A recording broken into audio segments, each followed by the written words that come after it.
Welcome back to season 3 of the Sober Motivation Podcast. Join me, Brad, each week as my guests and I share incredible and powerful sobriety stories. We are here to show sobriety is possible, one story at a time. Let's go.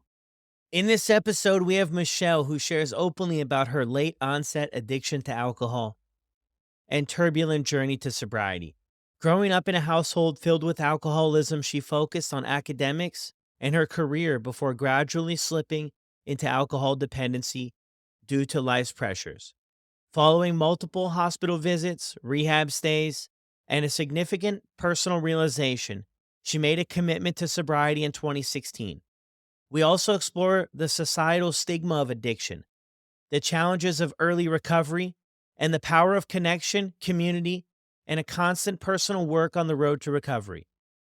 The episode underscores that addiction does not discriminate and recovery is possible for everyone willing to take the necessary steps. And this is Michelle Smith's story on the Sober Motivation Podcast. Welcome back to the podcast, everyone. Thank you so much for tuning in to yet another episode. My goodness, these things are adding up, aren't they? I just looked at the roster and we've got 12 more interviews scheduled, all for the next 2 weeks. So hang on, things are going to go fast. I want to say a huge thank you to everybody. We are about 13,000 downloads away from reaching 1 million downloads. I never thought that I would ever say that, but definitely not in just over a year. So I didn't do all the downloads. You guys did. Thank you so much for that. And to celebrate that, I did it at 500,000 downloads. I'm going to do an 8-hour straight Instagram live-a-thon where I'll bring on previous guests and also a few of you listeners if you want. I could bring you on Instagram Live. We can talk about the podcast, talk about your journey, whatever you like. Send me an email if you want to be included in that. But I'm going to bring on 24 to 30 guests, 8 hours straight on Instagram Live. So make sure you're following over at Sober Motivation so you can get the updates and get notified when that is all going to go down. I'll start setting it up here in the next week because we're going to hit that milestone. I also want to mention a huge thank you to everybody who took advantage of the free 30-day trial on the Sober Buddy app. It's been incredible to meet those of you who joined in the support groups, joined in the chat, and are really just getting so much help and so much support and offering so much to those already in the Sober Buddy community. So I'm going to throw it out there once more. If you want to join us on the Sober Buddy app, in the show notes of this episode, I'll drop a link where you can get a free 30-day trial. Check it out for 30 days. That's access to 40 support meetings. I host 3 meetings inside of the app every single week, and I would love to meet you, love to see you there, love to hear where you're at on your journey, and love to help support you to get to where you're going. There's also an incredible supportive community chat. There's all kinds of groups. There's other podcast stuff in there, listening library. There's so much, and there's so much more to come. So here's your opportunity to check it out. 30 days free. Come and join Sober Buddy. Check it out. See if it's going to help you out. See if it's for you. And the feedback from people that are part of Sober Buddy has just blown me away. It's incredible. People are changing their lives. Got a couple people just celebrating a year sober. It brings a smile to my face. So I hope to see you all there soon. Now let's get to this episode. Welcome back to another episode of the Sober Motivation Podcast. Today we've got Michelle with us. Thank you so much for being here on the podcast. Hello. Thanks for having me. Of course. Well, how we start all the episodes is, what was it like for you growing up? What it was like for me growing up, from perspective from people looking from the outside in, I would say that people thought that I had a very good childhood. I was well traveled, had a nice home, had everything I really needed. And although that was true, there was a lot of secrets and there was a lot of trauma that was happening inside of the household. I saw a lot of behaviors that were tied to a really long family history of alcohol disorder, alcoholics, so to speak.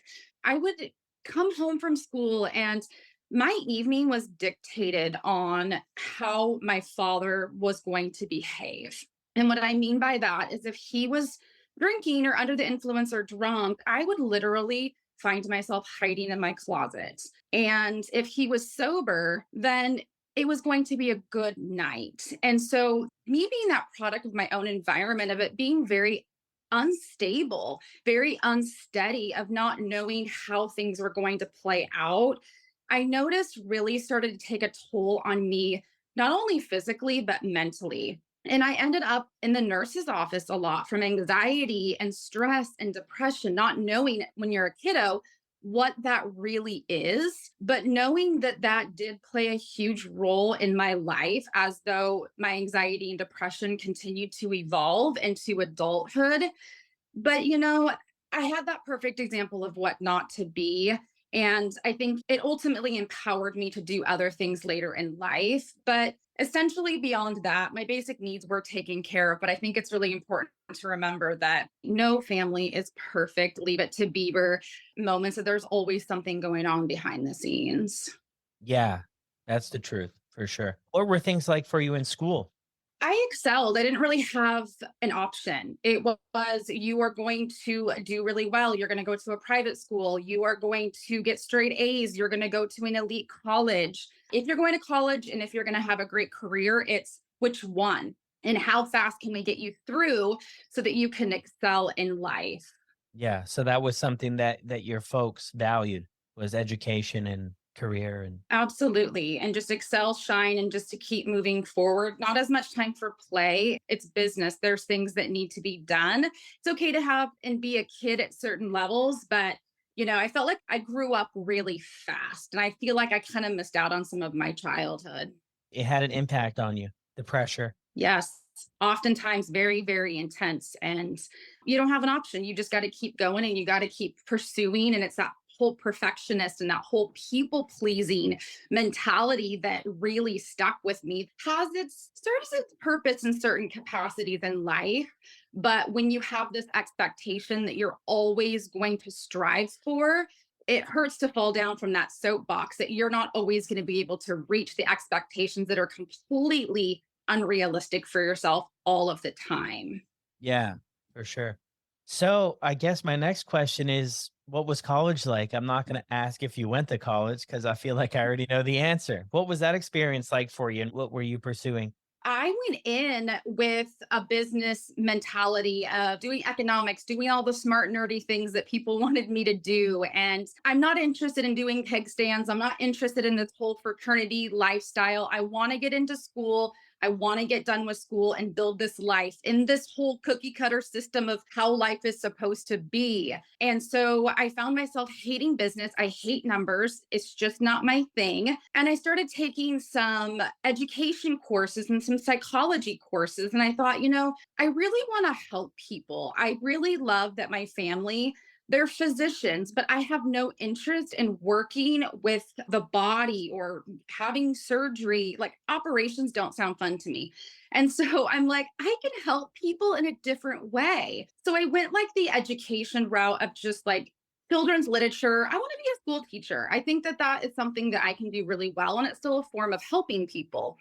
And along the lines in doing that, I started taking psychology courses and criminology courses. And I was absolutely sold on the brain, how people operate, why we do what we do. And I actually graduated in 3 years because I was so freaking stoked and excited about utilizing the tools that I had learned to really make an impact on this world. I kept my head down. I kept myself really focused on let's just do this because I'm very concrete. It's that whole black or white. I'm going to either party and self destruct, or I need to keep my nose in a book in the library, get in, get out, get on with my life. And that was the path that I chose. Was I majored in psychology and was super excited to get out there into the world and really try to advocate for women that were dealing with and going through like domestic violence situations and homelessness situations, which led me into working long term within the Department of Corrections. So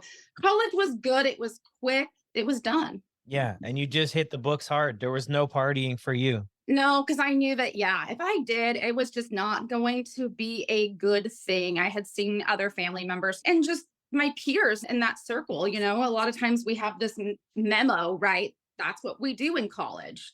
We go and we party and we do these things. And I just knew that I wasn't going to get in there and get out if I started to dabble in things that were going to distract me from my goal, which was to just get my degree and head on. Yeah. It's interesting that your story there, because I feel like over all the stories I've heard, that's one of the first times a lot of people get introduced. But with your story here, it's definitely not the case for everybody. So I'm glad you bring that to us. Oh, it's definitely unique in the sense that, yeah, I'm glad that I waited though. I'm glad that I didn't dabble into anything in that because my story would be a lot different today, but super grateful for that education for sure. And I can relate, not with the college part, but with high school too. I never got into anything in high school. And a lot of people too I taught with, they start, 12, 13, 14, 15, and I was never around anything at that age. So, yeah, it definitely can creep up. So, what do things look like after? So, you get into the Department of Corrections. That must be an interesting sort of career in itself, right? Yes, I absolutely love it.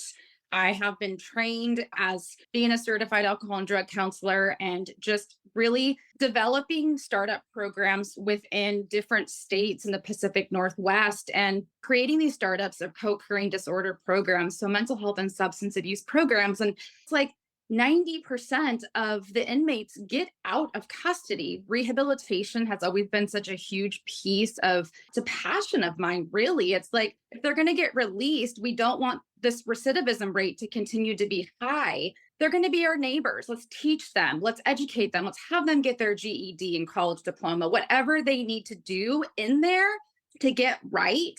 Psychotropic medication, teach them about relapse prevention and dialectical behavioral therapy, and just really see these women and men shine because we're all capable of making mistakes. I just haven't always been caught for it. So it has been such a humbling experience to learn from some amazing human beings and really instill hope and belief and just inspiration in them because they give it back to me just as much. And so people think I'm crazy for being so dedicated and loyal and passionate about working in the criminal justice system. But you know what? It doesn't discriminate. And I could have been there so many damn times myself. So I've been doing that for over 2 decades now, and I don't think I'll ever stop.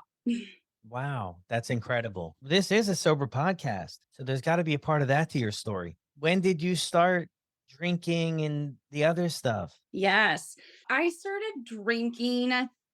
I always hate to say like the whole mommy wine culture, right? Because I am an alcoholic and I can't blame anything or anyone on why I chose to pick up and how I became an alcoholic.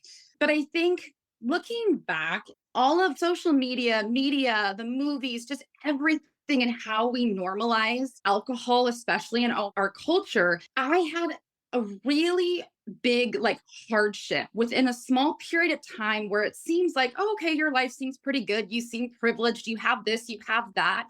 Why would you let your life just go to shambles?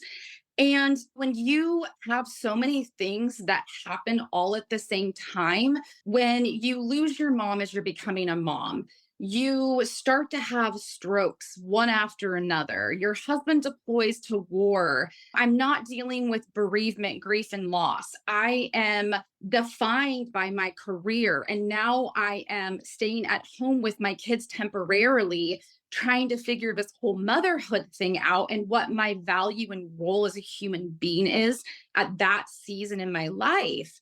And I worked so hard to get to the point of where I was. And I had everything I had dreamed and worked so hard for. And I found myself in that season of life, literally wanting to escape all of it. And I couldn't figure it out. And, it came to me that I was finally diagnosed with postpartum depression. And society, when you lose people, they don't bat an eye at you're grieving, Michelle. You just lost your mother. It's okay to have a shot by the burial site. And so these little hints and messages of motherhood is really hard and drinking helps. Why don't we go have a glass of wine? And when I would start to hear these messages, for some reason, I was open to the idea of how can a mimosa hurt me? How can a glass of wine randomly hurt me? Well, when I start doing that, I'm not using my coping tools. I'm not going to therapy. I'm not taking my antidepressant. I'm not getting out and seeing the sunshine. This chemical started to do everything, all the hard work and emotional work for me. And when you continue to keep reaching for that external solution to that internal problem, you create dependence, right? And eventually it was one of those things that I didn't have a reason to stop drinking yet, right? We always talk about these yets. And eventually, years and years and years of alcohol misuse, it leads to this point where now I'm starting to have reasons that I shouldn't probably be drinking. And my relationship with alcohol is becoming problematic. But now I've got a tolerance. Now I've got a dependency. And now I know I need to stop, but I can't stop. And my life started to slowly crumble from that point of really, how you hear about hangovers and I'm going to call in sick to work and all these things and these boundaries that we set for ourselves will be like, okay, well, if it gets to this point, we'll stop. But our bar and our boundaries just keep getting pushed further and further down the road. And I got to the place where I literally was chugging, let's just say a random average day within a 2 hour span of time. I was drinking 3 bottles of wine, popping pills, literally breaking into my kids' piggy bank so I could run to the liquor store or the nearest gas station to go get more. Like it didn't even matter if I had a shoe on or if I was trying to drive my car, or it was just insanity. The things that I was doing and the way that I was behaving was completely going against everything that I had ever believed in and wanted my life to be. And that's the crazy part of addiction, is that we do some crazy things when we are under the influence. And my life just got so crazy where I just, instead of going to jail in lieu of jail, which I knew wasn't going to be a punishment for me because I know the judges, I can book myself into intake. That wasn't going to be the thing that was going to make or break me. It was continuously, in lieu of jail, going to these hospitals and having my own personal team of chemical dependency professionals trying to save my own life when half of my body is drowning in alcohol. And the threat of my kids being taken away is literally present in that very moment. And no one imagines their life to ever be like that. Not an innocent glass of vino. That's never going to happen, right? That's just too far away. And it's my reality. And I know for me, if I pick up again, that will become my reality. My one drink, that one choice that I have and that decision I have, I give it away when I take that first drink. And my life is too good to go back to that ever again.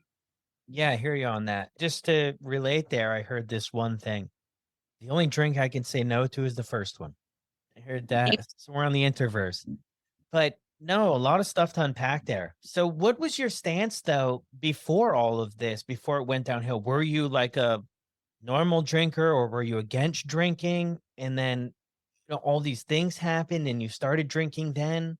Yeah, I've never been a person that's anti-drinking. I just evolved into a person that is pro sobriety. But, when I started to have these seasons in my life that started to become hard, I was dabbling in it. But of course, it was controlled at first. It was, I'm just going to have one because I'm breastfeeding or I have a responsibility or a good, a really important meeting that I have to be at tomorrow morning and on point. So my stance was, of course, like every good person, I'm only going to have one or two because I don't want to drink and drive. I don't want to become an alcoholic like my father. And so I had all of these rules and boundaries, but eventually they get adjusted and we justify our consumption and behavior. Denial. It's a real freaking thing. And people would start to say, Michelle, I think you're drinking a little too much, or where did that extra bottle go? And I was very resentful. I was very much like, you do you, don't worry about me. I'm not asking. I'm grieving. I've hurt. This isn't hurting anybody because that's what we do, right? This is like this whole selfish disease of, I'm not hurting anybody. And it's like, you're hurting people, and people love you enough to not co sign on your self destructive behavior. There was lots of rules and rules being broken and boundaries being crossed, that whole game of moderation and that Russian roulette and hamster wheel of looking for that third door because society says that everything that we do is surrounded around alcohol. It's so normalized. I don't want to be the person that can't control it.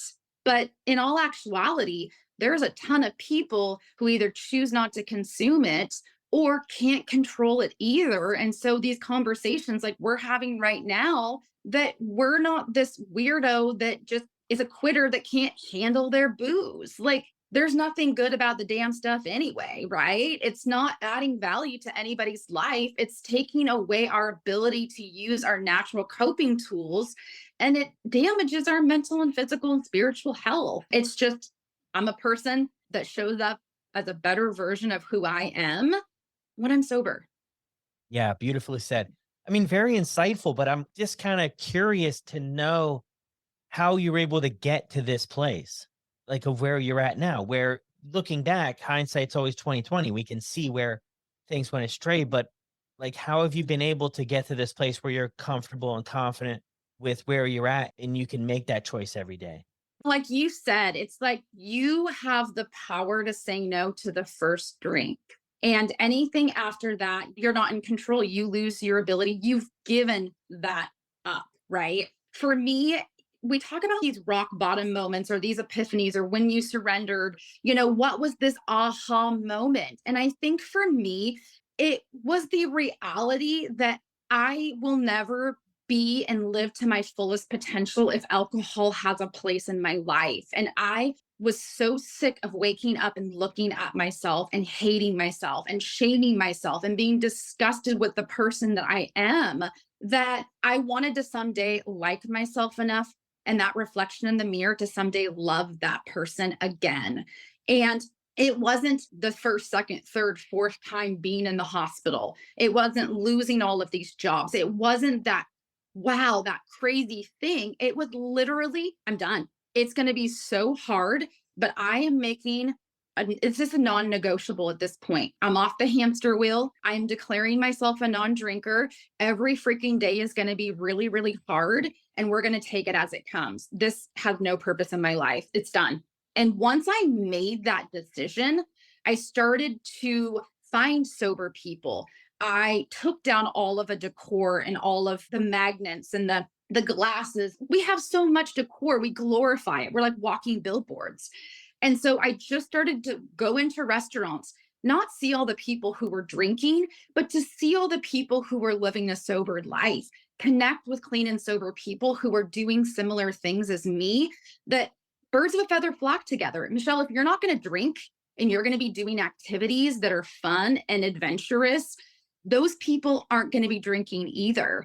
And so I said no to everything for a long period of time so I could say yes later. And I kind of feel like I went into hiding and just stayed really connected to my program, attended my meetings, did therapy, just really got to the root of why were you starting to drink in the first place? Because that stuff needed to be healed. I needed to do that work because if I didn't, I would go back to what I know. That was my biggest thing, was just sitting in the discomfort and learning to sit in the stillness, because you're never alone when you're with yourself.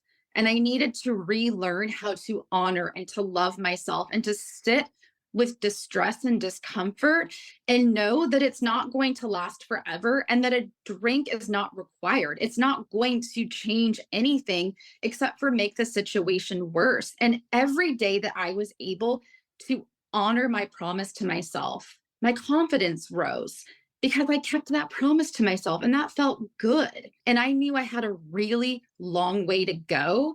But every day, every hour, that you're not drinking, you're flexing a muscle, you're utilizing a tool and a skill, and you're becoming a better version of yourself. And there's not a person that I haven't met that doesn't increase their confidence by not using and by keeping that promise to themselves. And it's like, to sit here and say that I would ever be living a lifestyle that I would be happy and proud of by not ingesting mind altering chemicals, I would say you were crazy.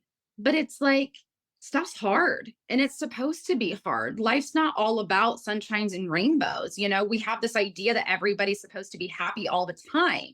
And it's like, no, enjoy the happiness and the joy and the bliss, but also be prepared and surround yourself around people when hardship happens that you're going to be okay.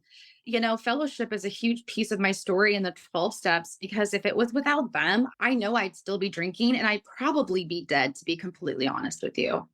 A lot of stuff there. I think for me too, when I was struggling with this, I was confused in a sense. I thought that the alcohol was the problem.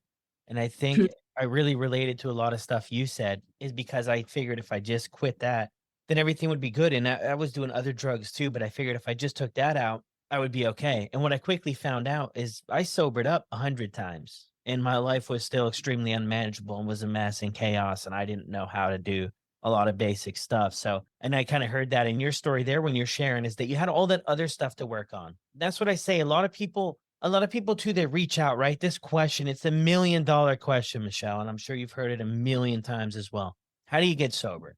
And I started to think about that because over the years, right? And I used to work at a treatment center for 6 years and I worked outpatient clinic and I worked with everybody. Everybody wants to know, how do you get sober? I think it's a great question. There's a lot of different things. There's a huge list. I've written it down countless times. There's 40 different things somebody could do right now.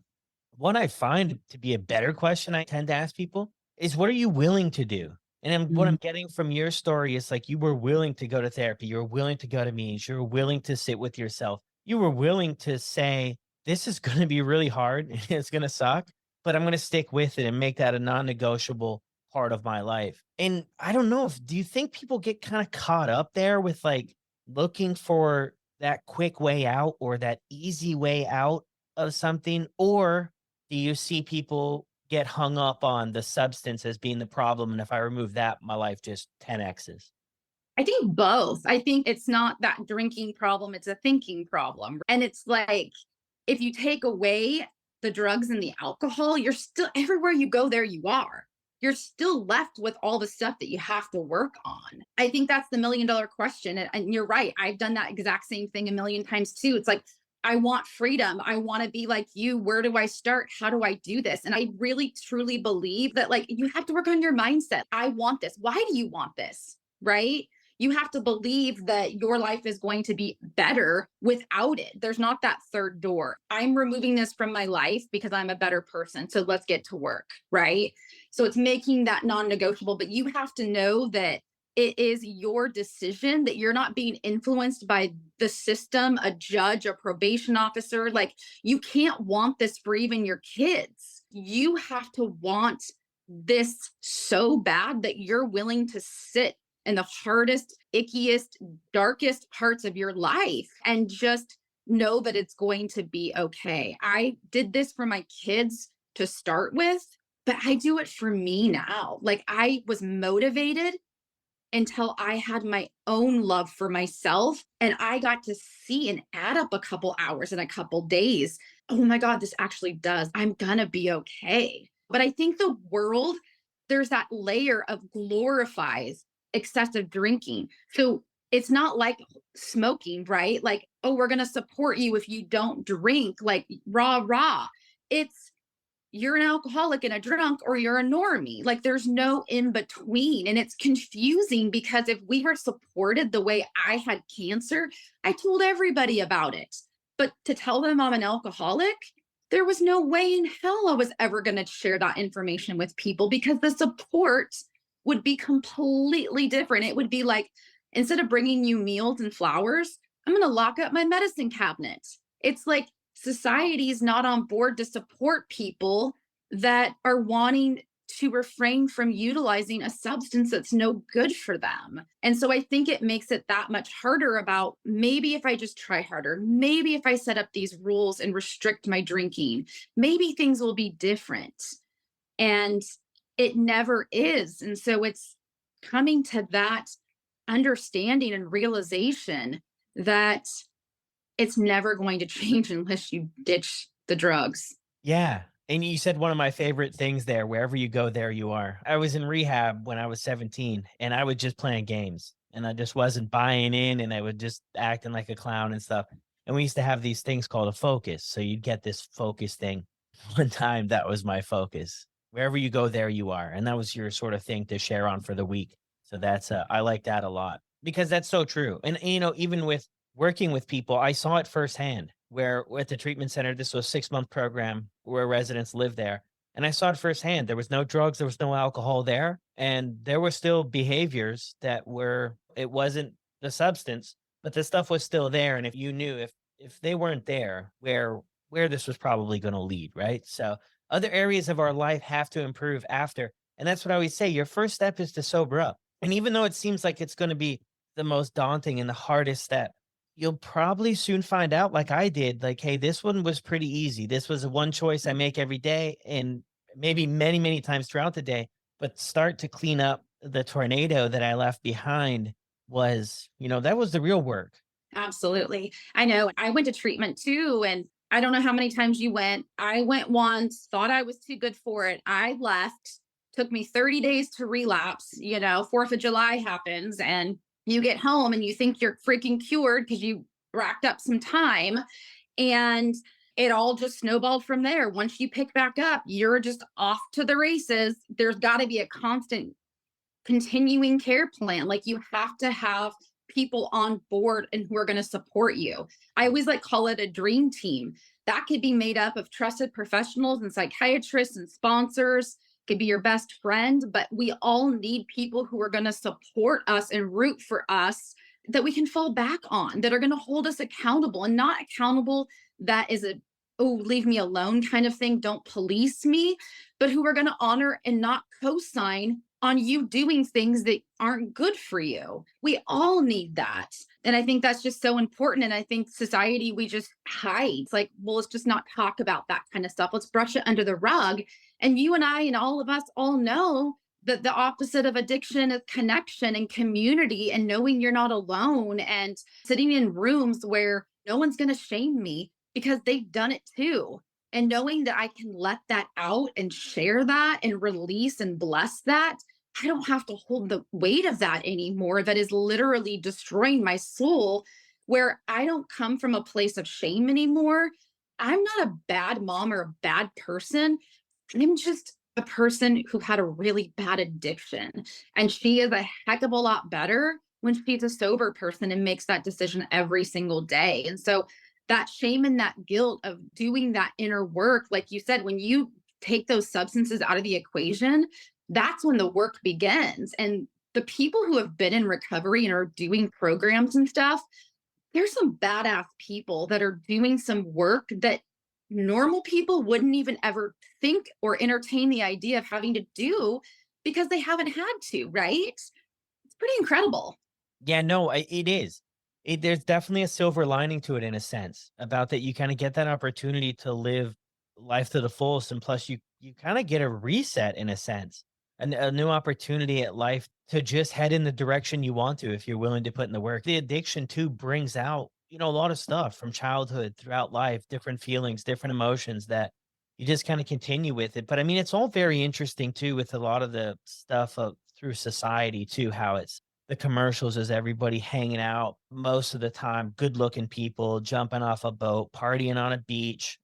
And it's just not the reality. It just doesn't, maybe it starts there, but it definitely doesn't end there. And I know lots of people throughout the journey that, that's not how things are going. So we definitely got swindled a bit here on this. At least I feel that way, Michelle. I totally concur with you. It's like they always stop the video or the movie or the commercial. It's like, okay, well, if we play the tape forward, that person is probably wrapping themselves around a telephone pole or hit a pregnant lady or ended up in custody. It's like, show the reality of what this does to people. Again, it's not to blame anybody, but it's not, oh, well, you can just have one or two and call it good. It's like it doesn't work that way with an addictive chemical that eventually, if you keep going back to it, I don't care how glorious your childhood was, how much money you have, how freaking famous you are, you're going to get addicted if you keep going back to an addictive substance, period.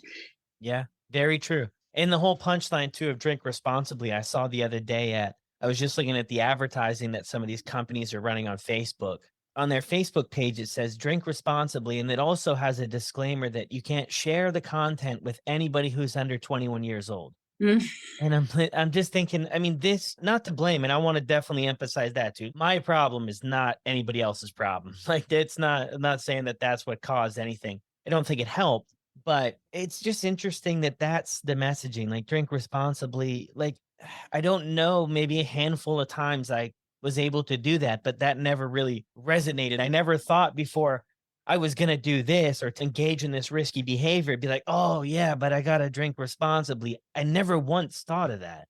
Well, no, I mean, you sit there and you go to prom, people want to drink at prom, right? Then you're doing keg stands and fraternities, and then it's the mommy juice. Like, there's always the drinking games when the kids go to sleep. Like, I'm sorry, but if it's 90 degrees out and you are mowing the lawn and you need a thirst quencher, why are we told to go get a Corona instead of a Gatorade? Like, why are we drinking? We're drinking because of how it makes us feel. It's not because we're thirsty, right? I Yeah. mean, I don't think I ever drank for I acquired a taste to any booze. People said, "What's your drug of choice?" And I would say, "What do you got?" Like, that's where my addiction went. I can be drinking top shelf martinis for $30 a pop. I'm running down the street with one shoe to the gas station trying to get an airplane bottle of vodka or a boxed wine, like on pills, all the stuff. And it's like, it's complete insanity. That's not glamorous boat life, it's insane. And so, yeah, that drink responsibly, it's like, I think that's just their way of covering their bases and stuff. But if you really think about it, are we really consuming or enjoying an adult beverage because of anything other than it alters our state of reality and makes us relax and really just take off those rough layers of a stressful day? Maybe there's a different reason I don't know about, but when we start utilizing that tool in that way, it can become destructive. Yeah. No, 100%.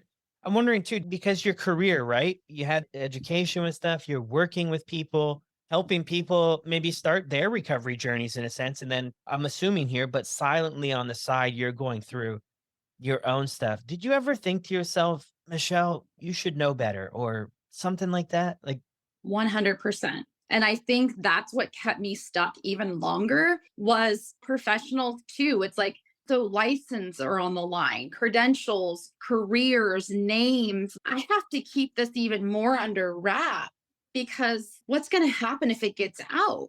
I deal with a lot of people that I work with and that I know that are doctors, pilots, lawyers, school principals, nurses. There's a lot on the line in addition to just losing their jobs. And we put people on pedestals. And it's like, of course, if the person from Southwest Airlines we find out is an alcoholic, of course, we don't want them flying our plane. So it's like they have to keep this more hush hush with a disease that wants them to keep this hush hush. And I did the same thing. It's like I'm a freaking fraud. And the shame that I felt of knowing better, being educated, being a freaking hypocrite, and not knowing what to do and how to get myself out of this. I can be a textbook person and tell people what to do all day long. But when you start to have it yourself, it's a whole new freaking ball game. I had no freaking clue what it was like to struggle with an addiction. It was easy for me to lecture on something that I had been taught, but to experience it is a whole nother level. Absolutely. yeah. What was that first day for you? When did you get sober too? We didn't even mention that yet. Yes. So I woke up day of Thanksgiving, November 24th of 2016. And my sister told me, if you are drinking, Michelle, you're not welcome to Thanksgiving. And I was hung over like, you know what, just sick as a dog. And I made that promise to myself and I made that commitment to do whatever it took and to just stop getting in my own dang way and just accept the need for help. And I got through that day and I was like, wow, I just celebrated 24 hours and a holiday and hunkered down and did that 90 and 90 and got through Christmas. I mean, I know how I did it, but it was hard, right? It was like a full-time job keeping yourself clean and sober. And those milestones of sober confidence was like Thanksgiving, Christmas. I think I can stretch this to New Year's. Wait, I just did New Year's and now my sobriety date is 2016 and we're in 2017. Like that momentum to keep going. And once I was able to keep those promises to myself, not only did I feel better, I was building a sense of community and I was starting to have pride back. And I was proud of myself. And that just continued with a ripple effect of now that I've gotten so many days consecutive and I've made these promises and I feel good, I now am starting to experience this whole joyous gift of sobriety business that everyone talked about because this early sobriety, this wasn't fun. This emotional sobriety was exhausting, daunting, awful, and all I wanted to do was drink. But if you push through it and just believe in the process that it is going to be better, you get to go onto that other side and finally experience what these people are saying about this being so wonderful. Because there's nothing glorious about taking away my best friend, even though that best friend was killing me. It was still the hardest goodbye I ever made. And to be completely honest, if I could drink, I would. Like, if I could escape once in a while, I would. But I escape in different ways now because it's not an option. My kids deserve a sober mom. I deserve to outlive both of my parents that died very, very young. And I was doing that to my kids. They were going to be an adult orphan just like I was. And how dare I do that? That's selfish, because I can't deal with life on life's terms. And I had to just get really honest and call myself out and just, you know what? This is a crutch. You don't get this tool. This isn't a tool anyway. It's self-destructive. So just had to just be angry and be upset and grieve it. And those days just kept piling up. And I mean, 6 years later, I'm talking about it openly, having this almost like restricted ability to vocalize anything working in the criminal justice system, with just safety protocols, where it's like now I can actually recover out loud. I can actually say, I'm Michelle and I'm an alcoholic and believe it without cringing for the first 90 days that I didn't believe it and I wanted to feel invisible. And I'm empowered by that. I'm proud to be where I am. I wouldn't have this platform and this reach to extend to other moms and women that so many people are dying because nobody's talking about this. I literally was on my deathbed multiple times because I thought I was the only one struggling. And I had so much shame and disgust with myself that why can't I just figure out how to do this manageably? What a movement we're all doing by just talking and being vulnerable about the stuff that's just really hard. Because knowing that you're not alone is pretty dang powerful and inspiring for other people to say, okay, I'm going to give myself a little bit of grace today. It sounds like I'm not the only one struggling with this feeling, emotion, or drug. I love it. I love the platforms you have, the way that you use your voice to inspire people. And it just goes from, again, this isn't like a class or a race or a privilege, or it's anonymous to famous. Like this disease does not discriminate and nobody is ever immune. Even if I waited till my mid 30s to tap into drugs, I thought I passed the generational curse of my predisposition to alcoholism. Nope. I'm not that lucky. I'm not that privileged. I'm not that good at anything. Like this will take anybody down at any period of their life.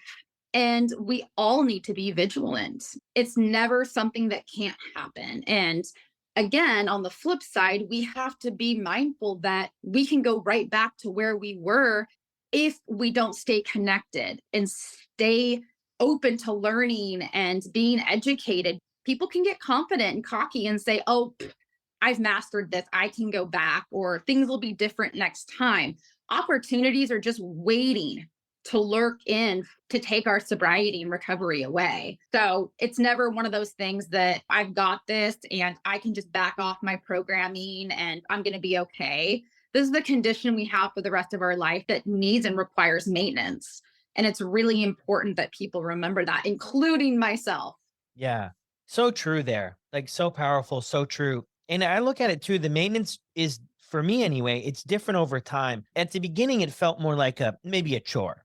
Yep. Now it's more of a personal development journey for me personally to see like what can I squeeze out of this thing called life? Like, what's left in there? Every single day is a new opportunity because I can show up without, I don't even want to get into everything it was for me, but I can show up and be available to have opportunities and stuff. And I lived so long without hope and without opportunities and with just being depressed and being anxious and just being in a very bad, dark place. And now I get the opportunity every day to like still struggle as a human. I mean, I have 3 kids myself and stuff. For a guy like me, that's a lot.